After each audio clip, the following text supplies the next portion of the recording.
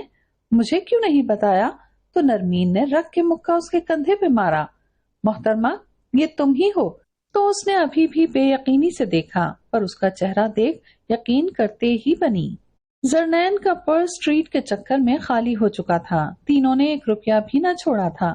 ابھی جو بریانی وہ لوگ ٹھونس رہی تھیں اس کی بھی ادائیگی اسی کے سر تھی۔ بڑی شان بے نیازی سے کہا گیا تھا حدید سے پیسے لانے کو، وہ انہیں وہیں چھوڑتی ڈپارٹمنٹ کو چل دی۔ حدید کے ساتھ ایشل کو کھڑے دیکھ کے چل کے خاک ہو گئی اور جاتے ہی والٹ مانگا۔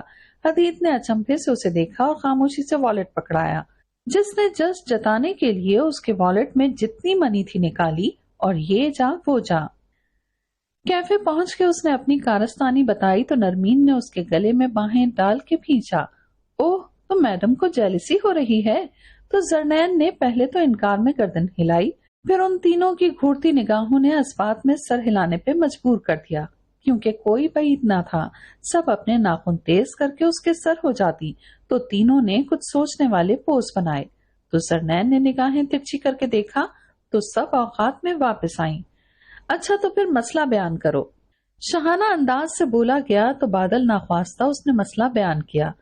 اصل مسئلہ تم لوگوں کا بھائی ہے، جسے میں نظر ہی نہیں آتی، کبھی پیار سے نہ دیکھا نہ بلایا، بلاؤ تو یوں جواب آتا ہے جیسے کاٹ کھائیں گے، کبھی رومانس کا تو سوال ہی پیدا نہیں ہوتا۔ کتنے ہزاروں ڈرامے دیکھ لو، ناول پڑھ لو، اتنا روڈ بندہ نہ ہوگا جتنا کہ یہ۔ ویسے سوچتی ہوں کہ انڈین ڈرامے کی طرح گر گرا کر دیکھوں، پر پھر خیال آتا ہے نہ پکڑا تو میری تو 2-4 ہڈیاں ٹوٹ جائیں گی۔ وہ اپنی دکھی داستان اتنے مزے لے کے بتا رہی تھی کہ ان سب کا ہنسی روکتے ہوئے پیٹ درد کر رہا تھا۔ ویسے تمہارے بھائی کا منہ تو فواد خان سے ملتا ہے، پر نخرا اف سلطان راہی سے ملتا ہے۔ اور اب ان تینوں نے ہنسی روکنے کی کوشش بھی ترک کر دی اور ان لوگوں کے چھت پھاڑ قہقہے پورے کیفے میں گونج اٹھے۔ اور حدید جو اسے بلانے آیا تھا اب غصے سے لال ہو رہا تھا۔ حدید کو اسے اس بے وقوفی کی توقع نہ تھی کہ وہ اسے یوں ڈسکس کرے گی۔ اب تینوں اسے سین کریٹ کرنے کے نادر مشورے دے رہی تھیں، وہ سب سنتا اسے بنا بات کیے پلٹ گیا۔ گھر پہنچ کے حدید تو روم میں گھس گیا، جبکہ زرنین آج کل اس کی خاطر کوک سے کھانا پکانا سیکھ رہی تھی، اور آج تو اسپیشلی اس نے بریانی پکائی جو کہ بہت مزے کی بنی تھی، خلاف توقع۔ کھانا ہمیشہ کی طرح خاموشی سے کھایا گیا۔ وہ جو امید لگائے بیٹھی تھی کہ شاید وہ تعریف کرے گا کھانے کی، اب منہ پھول گیا اس کی بیگانگی دیکھ کر۔ دل ہی دل میں کچھ چھن سے ٹوٹا تھا۔ وہ جو سمجھتی تھی اسے کسی چیز کی پرواہ نہیں ہوتی، تو اب اس کا دل نفی کر رہا تھا۔ وہ اس کی نفرت اور انا سے ٹوٹ رہی تھی۔ اسے نہیں پتا تھا کون سا احساس تھا جو اس کی روح کو جلا رہا تھا۔ وہ نہیں جانتی اسے محبت تھی، اور کب سے تھی۔ شاید تب سے جب سے ہوش سنبھالا تھا، یا جب اس کو ویڈیو کال پہ چھپ کے دیکھتی تھی، یا تب سے جب اس نے اسے سوشل میڈیا پہ دیکھا تھا، کیونکہ محبت کی کوئی حد نہیں ہوتی، وہ تو بس بے حد ہوتی ہے۔ جس کو ہو جاتی ہے بس ہو جاتی ہے، کب ہوئی، کیوں ہوئی، اور محبت شراکت برداشت نہیں کرتی۔ تبھی تو ایشل کو حدید کے ساتھ دیکھ کے جلن ہوتی ہے۔ وہ اپنے ہی خیالوں میں گم تھی جب چائے کے گرم احساس نے متوجہ کیا اور حدید کے لیے چائے لیے روم میں گئی۔ حدید کو چائے دے کر وہ اپنا تکیا اور کمبل سیٹ کر کے لیٹ گئی اور موبائل پہ ناول پڑھنے لگی، جو کہ اس کا ٹینشن ریلیز مشغلہ تھا۔ حدید نے چائے پی کے اس پر نظر ڈالی جو ناول پڑھ کے پاگلوں کی طرح مسکرا رہی تھی۔ حدید نے اچانک تکیے کی باؤنڈری لائن ہٹائی اور اس کے گرد جارحانہ گرفت مضبوط کی، تو وہ جو اس کے اچانک حملے کے لیے تیار نہ تھی، شوق سا اس کا منہ تکنے لگی۔ تو حدید نے اس کے چہرے سے بال ہٹائے اور اس کی آنکھوں پہ انگلی پھیری۔ کیا ہوا؟ یوں کیا دیکھ رہی ہو؟ جو تم چاہتی ہو وہی تو کر رہا ہوں، تمہیں جی بھر کے دیکھ رہا ہوں۔ اچانک زرنین کو اس سے خوف محسوس ہوا اور اس نے خود کو چھڑانے کی کوشش کی۔ حدید نے اس کا بازو موڑ کے پیچھے لگایا اور اس پہ جھکا۔ ہاں تو بتاؤ میں کیا ہوں؟ سلطان راہی۔ اس نے بازو کو تھوڑا اور موڑا تو وہ تکلیف سے کرا اٹھی۔ پلیز مجھے چھوڑیں شاہ، میں مذاق کر رہی تھی ان سے۔ اس کی آنکھوں سے آنسو نکل کے تکیے میں جذب ہو رہے تھے۔ حدید نے اس کا ہاتھ چھوڑ دیا پر اس پر گرفت کو ڈھیلا نہیں چھوڑا۔ تو بتاؤ تمہیں کتنی محبت چاہیے؟ حدید نے سہسائیہ لہجہ اختیار کیا اور اچانک اس کے وجود کو جھٹکا دے کر پرے کیا۔ بہت شوق ہے رومانس کا تمہیں؟ جس دن ایک جھلک دیکھ لی نا تو خود سے بھی نظریں چراؤ گی۔ ویسے فکر مت کرو، کسی دن تمہاری یہ خواہش بھی بھیک میں دے دوں گا۔ اور سرنین کا جی چاہا اتنی تسلیل پہ ڈوب کے مر جائے۔ وہ جلدی سے بستر سے اٹھی اور روم سے نکلتی چلی گئی۔ روم سے نکل کر وہ لان میں آ گئی۔ کوئی عام دن ہوتا تو وہ اتنی رات کو اکیلا آنے کا تصور بھی نہ کرتی، پر آج ہر ڈر، ہر احساس اپنی اہانت پہ مر گیا تھا۔ حدید کے الفاظ ہتھوڑے کی طرح برس رہے تھے۔ اس کا لمس اس کے وجود کو جلا رہا تھا۔ وہیں سوچتے سوچتے وہ نیند میں چلی گئی۔ حدید کو اپنے سخت رویے اور الفاظ کا اندازہ اچھے سے تھا، اسی لیے تکلیف پہنچا کے مطمئن تھا، مگر اس کا اطمینان تو اس کی آنکھیں لے گئی تھیں۔ وہ شاید اسے دور نہ کرتا تو حقیقت میں اپنا آپا کھو دیتا۔ اس نے پہلی دفعہ شاید اسے غور سے دیکھا تھا اور اس کی آنکھوں کے تیر اس کا سکون اطمینان لے گئے تھے۔ اب بھی اس نے کوشش کی تھی کہ وہ اس کے جانے کا نوٹس نہ لے، پر اس کا معصوم لرزتا وجود ذہن میں دوڑ جاتا۔ آخر دل سے تھک کے وہ اس کے پیچھے گیا تو ٹی وی لاؤنج خالی تھا، روم بھی سب لاک تھے۔ اب اسے پریشانی نے گھیرا اور باہر کی جانب دوڑ لگائی تو وہ سامنے بیٹھی نظر آئی۔ حدید نے قریب پہنچ کے 2-4 آوازیں دیں پر کوئی ریسپانس نہ آیا۔ حدید نے غصے سے اسے جھنجھوڑنا چاہا تو جانا، وہ سو رہی تھی وہیں بیٹھے بیٹھے۔ اس کے ساتھ رہتے ہوئے حدید کو اندازہ ہو گیا تھا کہ اس کو نیند سے جگانا بہت مشکل تھا اور سردی میں یوں ہی نہ چھوڑ سکتا تھا، اس لیے باہوں میں اٹھایا اور روم میں لے گیا۔ کمبل اڑا کے بیڈ کی دوسری جانب آ گیا۔ صبح سرنین کی طبیعت بہت خراب تھی، اسی لیے یونی سے چھٹی کی۔ حدید کا امپورٹنٹ لیکچر تھا، اس لیے اس نے نرمین اور ثنا کو اس کے پاس بھیج دیا۔ سرنین جو بخار سے تپ رہی تھی، ان دونوں کو دیکھتے ہی انرجی محسوس کرنے لگی۔ حدید نے میڈیسن بھجوا دی تھی۔ دوپہر تک بخار کو اس نے ٹاٹا بائے بائے کیا اور تینوں نے مل کے کوکنگ کے نام پہ کباڑا کیا اور کیک کے نام پہ کوئی نقشہ تیار کیا جو کہ کھانے کا سوال ہی نہیں بنتا تھا۔ بھرپور دن گزار کے وہ لوگ ہاسٹل سدھاری۔ حدید جان بوجھ کے گھر لیٹ آیا کیونکہ اس کو اپنی حرکت پہ گلٹ تھا۔ روم میں داخل ہو کے نظر دوڑائی تو بیڈ خالی تھا اور زرنین صوفے پہ کمبل لپیٹ سوئی ہوئی تھی، تو وہ بھی بنا آواز پیدا کیے لیٹ گیا۔ زرنین کی آنکھ الارم سے کھلی، نماز پڑھ کے ہمیشہ کی طرح سو گئی، اسی لیے آنکھ لیٹ کھلی۔ جلدی جلدی تیاری کر کے گاڑی میں بیٹھ گئی۔ جیسے ہی اپنی مخصوص جگہ پہ پہنچی، آگے داؤد اور نرمین کو محو گفتگو پایا تو ایک تھپ نرمین کی کمر میں جڑی۔ جس دن ہٹلر صاحب نے دیکھ لیا، تمہاری خیر نہیں بچو۔ نین بیگم چپ چپ بولو، تم جب بھی الٹا بولتی ہو بھائی سن لیتے ہیں، تو میری ذات پر رحم کھاؤ، بھری جوانی میں محبت کی چوٹ کافی ہے، تم اصل چوٹ مت کھلاؤ۔ داؤد ان لوگوں کی ہنسی مذاق سے محسوس ہو رہا تھا۔ حدید جو کسی کام سے گزر رہا تھا، اس نے ناگواری سے اسے کسی لڑکے کے ساتھ ہنستے دیکھا۔ اچانک سرنین نے سیریس ہوتے ہوئے داؤد کو پکارا، تو مسٹر بتائیں کتنے سیریس ہیں آپ نرمین کے معاملے میں، اور کب اپنے والدین کو بھیج رہے ہیں ہمارے گھر؟ تو داؤد اس اچانک حملے پہ مسکرا اٹھا۔ جب یہ محترمہ اجازت دیں تو ٹھیک ہے، میں امجان کو کسی بہانے اسلام آباد بلاتی ہوں، آپ لوگ ادھر ہی ہمارے گھر آ جانا۔ اس نے منٹوں میں پلان ترتیب دیا جس پہ دونوں کے منہ کھل گئے۔ آر یو سیریس نین؟ نرمین نے حیرانگی سے پوچھا۔ جی جی شور۔ نرمین کے چہرے سے خوشی ٹپکنے لگی کیونکہ وہ امتل کی لاڈلی تھی جس کی ہر بات وہ خوشی سے مانتی تھی۔ زرنین نے اپنے کہے کے مطابق اسی دن امتل کو ساری بات اس طرح گھما پھرا کے کی کہ انہوں نے بات مانتے ہی چھوڑی۔ زرنین نے پروگرام کے مطابق امتل شاہ کو اور داؤد کی فیملی کو ویکینڈ پہ بلا لیا۔ امتل شاہ نے کہہ سن کے آغا جان اور حدید کو بھی رام کیا اور وہ بھی ساتھ آئے۔ آج سرنین پھر کی بنی ہوئی تھی کیونکہ آج داؤد کی فیملی نے آنا تھا، سو سب کاموں کی ذمہ داری اس نے بخوشی اٹھائی۔ ٹائم کے مطابق داؤد اپنی فیملی سمیت پہنچا، مگر اس کی فیملی کو دیکھ کے سب جہاں تھے وہیں تھم گئے۔ جہاں پہ سب لوگوں کو خوشی محسوس ہوئی وہیں حدید کی رگیں ان لوگوں کو دیکھ کر تن گئیں۔ سرین آغا جان سے لپٹی رو رہی تھی، جبکہ زرنین ترسی نگاہوں سے سرین شاہ کو دیکھ رہی تھی۔ روتے روتے اچانک سرین نے بولا، آغا جان، میری بیٹی؟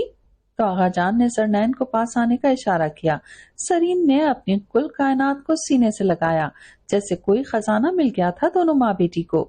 آغا جان نے حدید کو اشارہ کیا تو وہ بھی سرین کے قریب گیا، کیونکہ وہ اس کی واحد دوست تھی جس سے وہ ہر بات شیئر کرتا تھا۔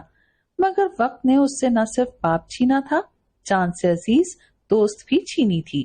سب سے مل کر وہ آغا جان کے پاس لگ کے بیٹھ گئی اور ان سے باتیں کرنے لگی۔ سب بھول گئے کہ وہ کس مقصد کے لیے اکٹھے ہوئے تھے۔ وہ زرنین کے لیے سب سے خوبصورت دن تھا۔ وہ سب میں بیٹھ کے چہچہا رہی تھی اور داؤد اور داور سے ہنس ہنس کے باتیں کر رہی تھی۔ حدید غصہ ضبط کر کے وہاں سے اٹھ گیا اور کسی نے محسوس کیا یا نہیں، پر زرنین اور سرین نے اسے غصے سے جاتے دیکھا۔ سرین شاہ وہاں سے اٹھ کے حدید کے پیچھے گئی، جس نے لان میں پڑی کرسی کو ٹھوکر سے گرایا تھا۔ جب سرین شاہ نے اسے بلایا، حدید، یہ کیا کر رہے ہو؟ آنی، آپ پوچھ رہی ہیں میں کیا کر رہا ہوں؟ آپ؟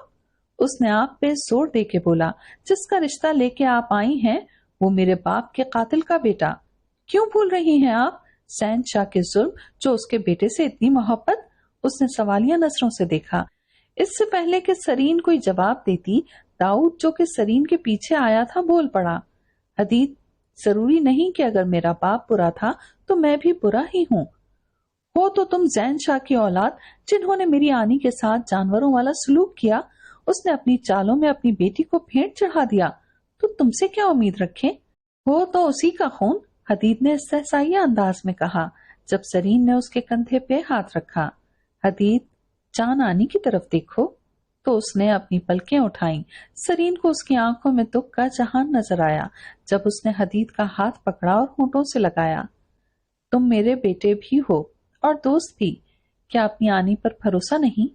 تو اس نے نفی میں گردن گھمائی۔ ایسی بات نہیں آنی، آپ تو میرے لیے ماں کے برابر ہو۔ آپ کو نہیں پتا، میں نے باپ کے ساتھ ساتھ ماں بھی کھوئی تھی۔ آپ کو پتا ہے میرا دکھ کوئی نہیں سمجھ سکتا۔ بابا جان کے بعد موم نے بھی میرا ساتھ چھوڑ دیا، وہ بھی چھوڑ کے چلی گئیں۔ انہیں بابا سے اتنی محبت تھی، 1 منتھ بعد ہی ان کا بھی نروس بریک ڈاؤن ہوا اور مجھے چھوڑ کے چلی گئیں۔ تو بتائیں کیسے برداشت کر لوں زین شاہ کے گھر والوں کو؟ حدید جو کسی پہ نہ کھلا اپنی دوست اپنی آنی کے آگے دکھ کھول گیا۔ سرین شاہ نے اسے اپنے ساتھ لگایا اور ریلیکس کرنے لگی۔ زرنین جو چھپ کے ان لوگوں کی باتیں سن رہی تھی کا جی چاہا کہ حدید کا دکھ اپنی جھولی میں ڈال لے اور اس کا سب کچھ کھویا لوٹا دے، مگر یہ سب اس کے بس میں نہ تھا، کیونکہ انسان تو بے بس ہے، جو چلا گیا دنیا سے لوٹ کے نہیں آ سکتا۔ سرین شاہ نے حدید کو پیار سے دیکھا اور بات کا آغاز کیا۔ تم حدید مکافات عمل پر یقین رکھتے ہو نا؟ تو اس نے ناسمجھی سے اسے دیکھا تو سرین نے بات جاری رکھی۔ آج سے 4 سال پہلے زین شاہ اور زینب شاہ کا روڈ ایکسیڈنٹ ہوا تھا، جس میں زینب شاہ، داور اور داؤد کی امی کی ڈیتھ ہو گئی، جبکہ زین شاہ کی ریڑھ کی ہڈی ٹوٹ گئی، جس کی وجہ سے وہ اپاہج ہو گیا۔ تو اس سے بڑا ظلم کا بدلہ کیا ہوگا؟ وہ انسان جو ہر چیز کو حقیر سمجھتا تھا، اس کا نہ صرف غرور ٹوٹا تھا بلکہ وہ اسی عورت کا محتاج تھا جسے وہ پاؤں کی جوتی سمجھتا تھا۔ اب بھی تمہیں بدلے کی چاہ ہے تو جب چاہو اس سے بدلہ لے لینا، پر کیا تم گوارا کرو گے ایک لاچار سے بدلہ؟ سرین شاہ نے سوالیہ انداز اپنایا تو حدید نے نفی میں گردن ہلائی۔ تو کیا اب بھی انکار ہے تمہیں؟ تو اس نے کوئی جواب نہ دیا۔ تو سرین نے کہا، فرعون کے گھر موسیٰ بھی پرورش پائے، داؤد اور زین میں زمین آسمان کا فرق ہے۔ تم اسے سمجھو گے تو جانو گے، یہ بہت خوش رکھے گا نرمین کو۔ تو اس نے ہار مانتے ہوئے کہا، جیسا آپ چاہتی ہیں آنی، وہی ٹھیک، اور اندر کی جانب قدم بڑھائے۔ جب زرنین کی جھلک دکھلائی دی تو غصہ پھر سے اود آیا اس کے یوں چھپ کے باتیں سننے پر۔ وہ تینوں جب آئے تو سب خوشخبریوں میں مصروف تھے۔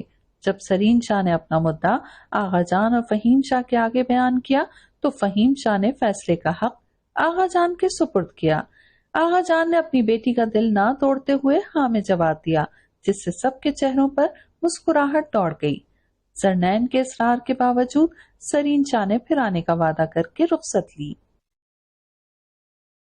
سرنین کی خوشی کا کوئی ٹھکانہ نہ تھا، دوسری طرف نرمین بھی خوشی سے پھولی جا رہی تھی، اسی لیے تینوں ایک ہی روم میں گھسی باتیں کر رہی تھیں، اور آج تو انہوں نے اسے روم سے بھی نہ نکالا تھا، ورنہ تو رات کو اسے دھکیل کے باہر نکالا جاتا اور دروازہ بند کر لیا جاتا۔ وہ بھی سکون سے نرمین کے ساتھ سوئی تھی جب نرمین کی غصے میں بھری آواز آئی، نین ٹانگیں نہ رکھو مجھ پہ۔ وہ تو گدھے گھوڑے بیچ کے سوتی تھی، وہ بچپن سے ساتھ تھیں، ایک تو میڈم کے جنوں بھوتوں کے ڈر اور دوسرا ٹانگیں رکھنے کی عادت، دونوں سے نرمین چڑتی تھی، پر وہ بھی ٹھیٹ ہڈی تھی، ایک کان سے سن دوسرے سے نکال دیتی۔ اب بھی وہ غصے میں بھری سونے کی کوشش کرنے لگی۔ حدید نے دروازہ کھلا چھوڑ دیا تھا سرنین کے لیے، مگر صبح نماز کے لیے اٹھتے بستر خالی تھا، صوفہ بھی خالی۔ نماز پڑھ کے وہ جاگنگ پہ گیا، جب گھر واپس آیا تو امدل اور آغا جان واپسی کے لیے تیار بیٹھے تھے، جبکہ تینوں چڑیلیں واقعی چڑیلیں لگ رہی تھیں، کیونکہ سر جھاڑ منہ پھاڑ کھڑی تھیں، بال بکھرے ہوئے تھے۔ سب نے مل کے ناشتہ کیا اور ان چاروں نے یونی جبکہ آغا جان نے واپسی کے سفر کا آغاز کیا۔ یونی پہنچتے ہی نرمین کو سب نے گھیر لیا۔ ہاں تو مس کھنی، آپ نے یونی کا ڈیشنگ ترین بندہ ہتھیا لیا ہے، اس بارے میں آپ کیا کہیں گی؟ جبکہ اس بات پہ ان تینوں کا قہقہہ نکل گیا۔ اس طرح ہنستے مسکراتے دن گزر گیا اور ایک نئی خبر بھی سب کو ملی جس نے سب کو خوشی سے ہمکنار کیا۔ وہ تھی مری کے ٹرپ کی۔ مری میں سنو فالنگ سٹارٹ ہو گئی تھی، اسی لیے یہ پلان ان کو تو نعمت ہی لگ رہا تھا۔ گھر آ کے بھی ابھی سے مری میں پہنچنے کی امیجنیشن میں کھو گئی، کیونکہ اس نے فرسٹ ٹائم مری جانا تھا۔ حدید جب روم میں آیا وہ من ہی من میں مسکرا رہی تھی، اسے دیکھ کے اس کے ہونٹ سکڑے اور باہر چلی گئی۔ اسے اس دن کا اس کا انداز ابھی تک نہ بھولا تھا، اس کی جگہ کوئی بھی ہوتا اپنی ذات کی تذلیل نہ برداشت کرتا۔ رات کا کھانا کھا کے اس نے الماری سے ڈریس نکالنا شروع کر دیے، کوئی بھی اچھا نہیں لگ رہا تھا۔ پھر اچانک آئیڈیا آیا اور اپنا میرون لانگ کوٹ نکالا اور اس کے ساتھ بلو جینز اور بلیک شرٹ نکال کے مطمئن ہو گئی، جب اچانک خیال آیا لانگ شوز تو ہے ہی نہیں۔ حدید کو دیکھا، پھر یاد آیا نہیں بلانا۔ اس کی نظر سائڈ ٹیبل پہ پڑی جہاں اس کا والیٹ اور موبائل تھا، آرام سے گئی اور اس کا والیٹ اٹھایا۔ حدید نے سوالیہ نظروں سے دیکھا، جسے نظر انداز کر کے پیسے نکالے اور وہاں سے چلی گئی۔